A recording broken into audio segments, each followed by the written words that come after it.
Hello everyone and welcome back to this FM17 experiment where we see what would happen if you made all of the Premier League's teams bankrupt. And as you can see, for a season that is 11 games into the mix, there's quite a low points total going on. Only Arsenal, Spurs, United, City, Liverpool are actually where they are supposed to be. Liverpool, I think, just about there. Yeah, they haven't gone into administration yet, but they are the only 5 teams that haven't gone into administration, and we're only in November 2016.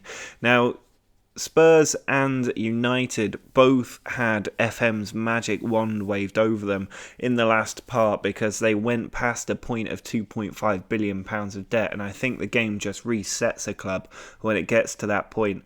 They've still got the same owners, nothing's really changed there, they've just been given a free pass to continue as they were. Everybody else has had some level of ramification. Man City are even under new owners and still have £1 billion of debt sitting in their balance sheet. Everybody else is sort of paying the price for what has gone on. It's, as you would expect, the biggest teams that are getting away with all of this. But if we go to the news, last time we left off, there were some more interesting developments, and I've gone forward a few weeks, maybe about 2-3 weeks since the last episode. And some interesting things have started to happen. Now, last time out, Arsenal were continuing to restructure their debt so that they could continue to operate as a club, and they've extended the club's credit facilities to help ensure their long-term future. And Liverpool were also going through the same process, doing the exact same thing of extending the club's credit facilities, which is some fancy words for FM waving its magic wand. But the PFA placed a transfer embargo upon Leicester because they didn't pay their players' wages, and they were docked point as a result, now getting a 9-point deduction for going into administration. But one of the really interesting news developments that has started to pop up is not teams restructuring their debt, it's teams strengthening their financial position, which is a very different thing. It's where the clubs exit administration and that the club is in a better position to move on. So Swansea have had this happen, Everton have had this happen, and West Ham have also had this happen. So if we take a look at West Ham now and their general information, you'll see that they've still got a loan debt of £700 million, but they've got value of 120, and if we edit the club details and their finances, you'll see they've got a little bit of bank balance left over. Club's still in financial trouble. It's possible they'll enter administration yet again, but as things are at the moment, they aren't doing too badly and they should be able to function for the near future. Arsenal, though, have been getting away with it somewhat. If we have a look at their club details and their finances, they've still got a huge amount of negative balance in their facilities and their debt. If we have a look at their general debt, is still at 1.4 billion, and that doesn't include the minus 850 million or whatever it was in their bank balance. So they're still in trouble, but they are ticking along quite nicely without any major ramifications. So we're going to go forward again now. I don't know how far. I'm just going to keep going forward until I see more interesting news items come up and different things happening in the game. So I'll see you in just a minute for the latest developments. Well, we have gone forward to the 1st of January 2017 just for a kind of overview of where the clubs are at this point. 20 games into the season, just over the halfway mark, and Sunderland are still rock bottom. They've yet to win a match this season on minus 4 points, just 5 draws all season, so it's not guaranteed they'll actually get out of that minus point situation. Hull also down there on just 4 points, both almost certain to go down, with Swansea and Bournemouth battling with Everton to stay up right now. The rest of the league is starting to take a familiar shape, though. You've still got the big teams at the top, with Leicester currently sitting in 7th position.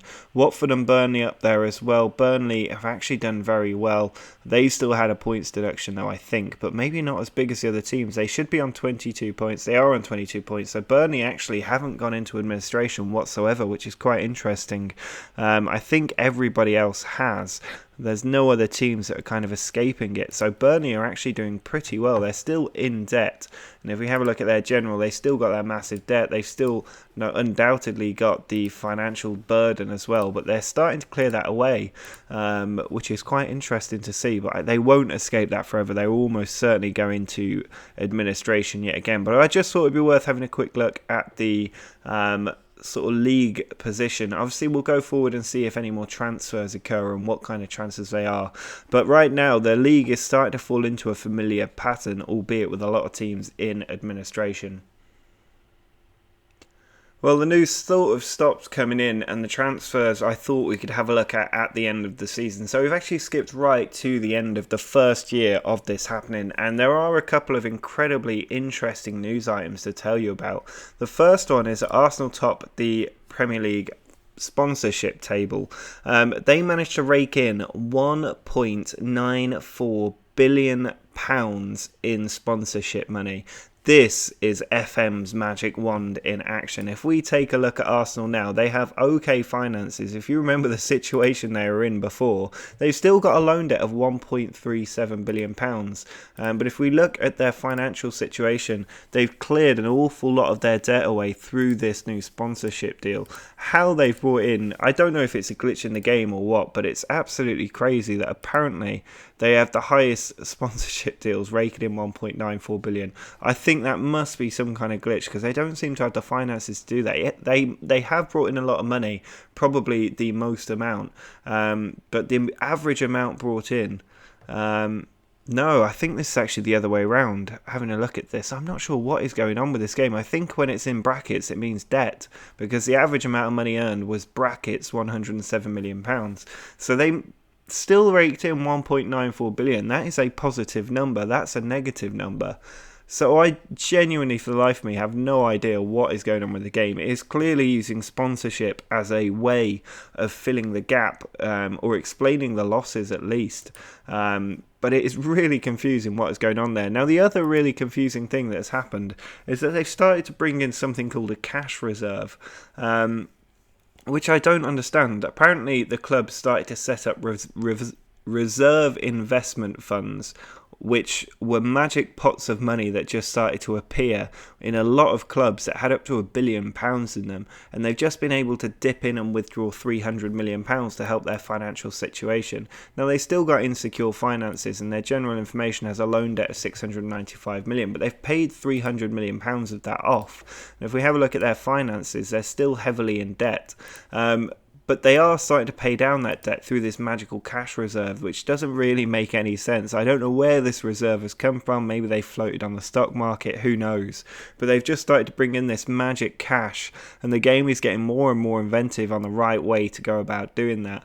But if we have a look at the Premier League itself and see where the teams finished last season, we'll need to go to the stages screen and then drop back a year. And there you go, Manchester United, the team that were the first one to be waved with a magic wand, have won the league.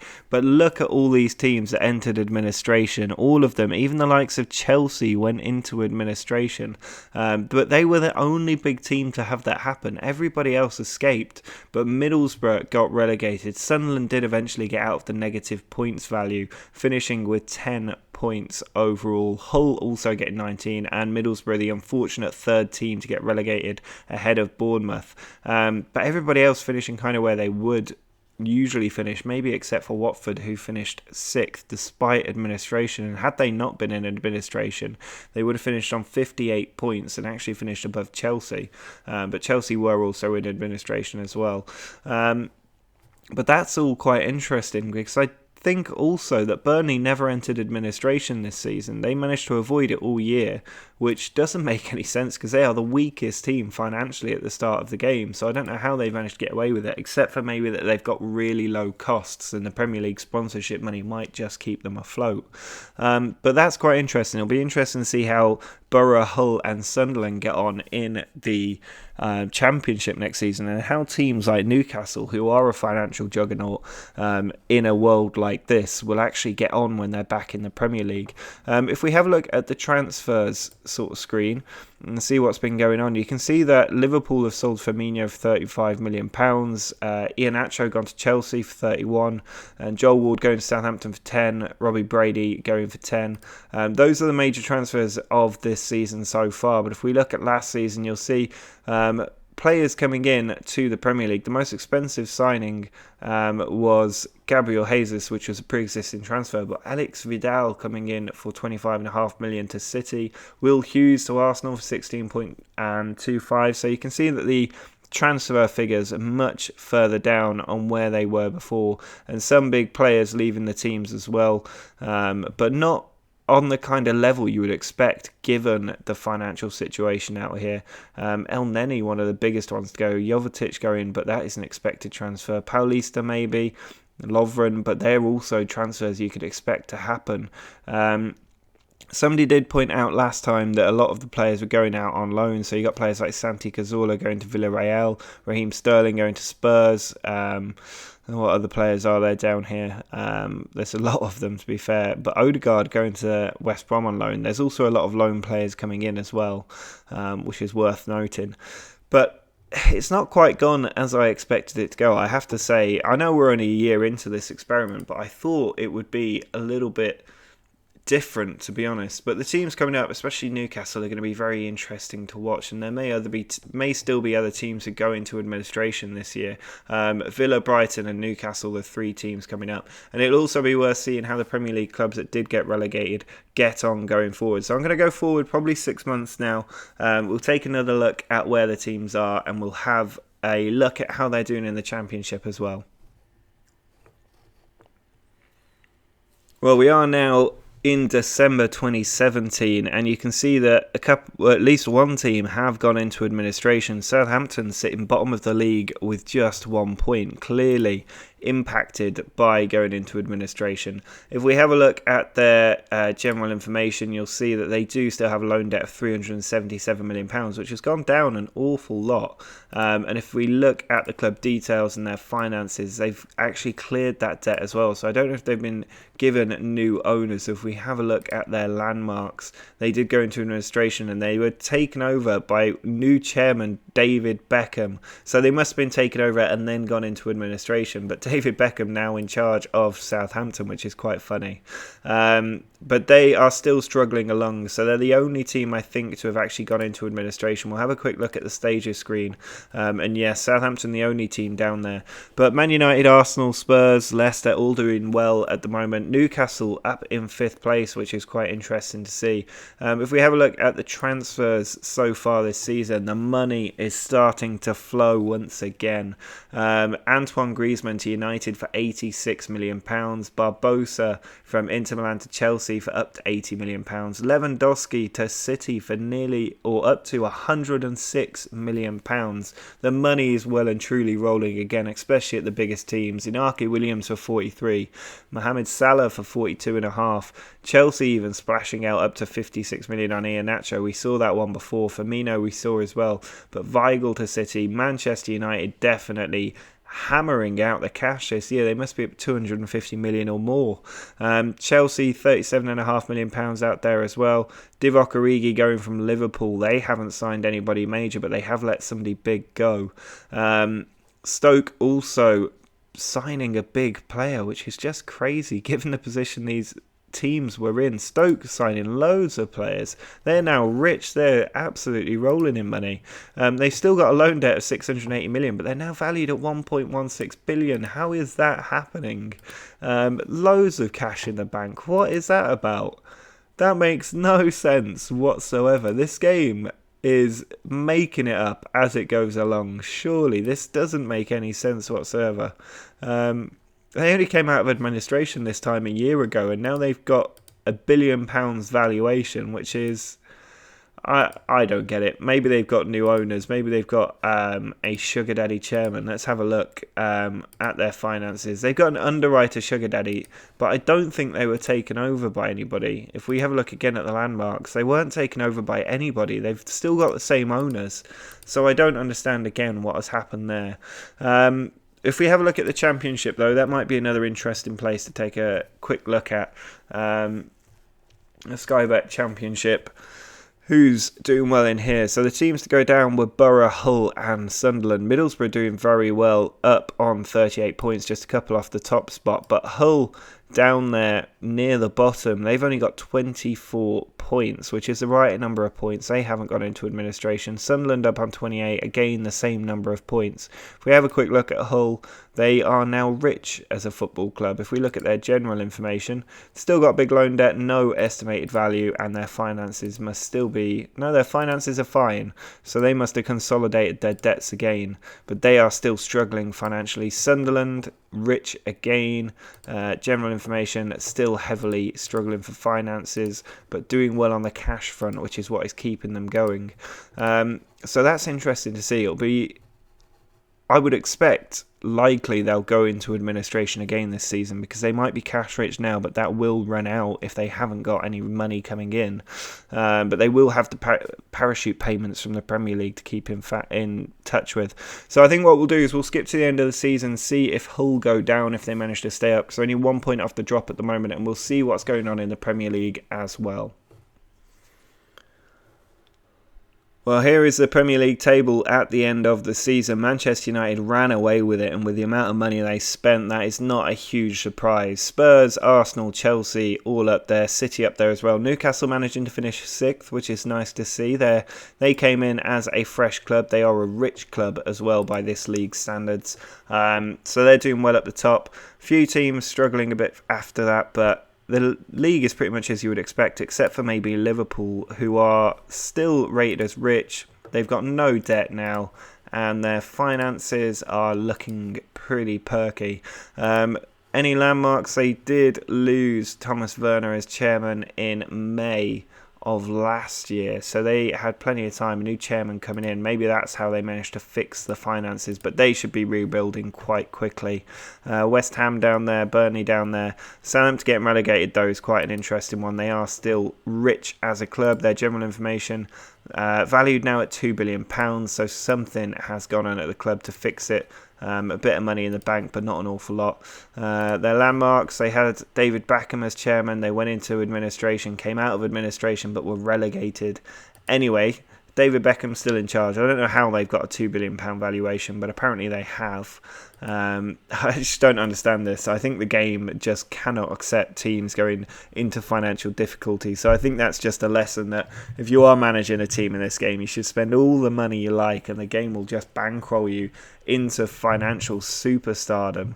Because there's quite a few clubs that have had that happen now, which I don't understand for the life of me how it is working out. Stoke were the other ones, weren't they? If we have a look at their general information, valued at £1 billion. Finances, where are they? Brilliant. Look at this. They've got, how much is even in there? That's £646 million cash in their bank. How have they swung that? They could pay off their loan debt today. I don't understand. There's no explanation for it whatsoever. I suppose if I was managing one of these clubs, I'd get a notification that told me exactly what was going on. It's hard to track them through the news because the news disappears so quickly. If we have a quick look at the headlines for the Premier League, there's not really anything in here. Just transfer news, no financial information whatsoever, because the clubs are starting to get used to it. So I think that will be it for this episode. Oh no, we need to have a look at the Championship, don't we? I nearly ended a bit too quick. Let's have a look at the Sky Bet Championship and see what happened. If we have a look at the stages screen and the league table, we will see that the big teams were nowhere near there. Sunderland managed to pick themselves at the table, not finishing far off the playoffs, just 3 points off. Their financial situation now insecure. If we have a look at their general information, they have still got that big loan debt and probably no finances either, but they have managed to pick themselves up. Hull also moving away from the bottom spots. They have insecure finances as well, so that'll be interesting to see how that goes on. Still a huge amount of loan debt, and if we have a look at their cash finances, they're doing okay though. So still, they've managed to survive. They haven't bounced back up though, which will be a sign of their financial hindrances. Middlesbrough just sort of dropping down the table as the season got into the lower end. But there was no administration for any of these 3 teams, which was interesting. But it will be interesting to see if that changes going forward even further, because we're 2 years ahead now. And the game has kind of fixed itself. There's not an awful lot left happening. Only 1 team went into administration in the Premier League, I think, which was a little bit surprising. If we have a look at the stages, it was just Southampton. They were the only team to go into administration. So let me know in the comments if you'd like me to go forward even further. I think I might be interested to do another part of this, and I'll probably go forward about 5 years, maybe 10 years into the future to look at the long-term effects. But it looks like the game just likes to fix problems. It doesn't like to address them. Let's just throw cash at it, seems to be the answer. But drop a like on the video if you've enjoyed this. Let me know in the comments if you want me to go further ahead, or if you have things that you'd like me to take a look at, or if I've missed something. Do let me know down there. Make sure to subscribe using this little button down this area here if you haven't already. But until next time, see ya.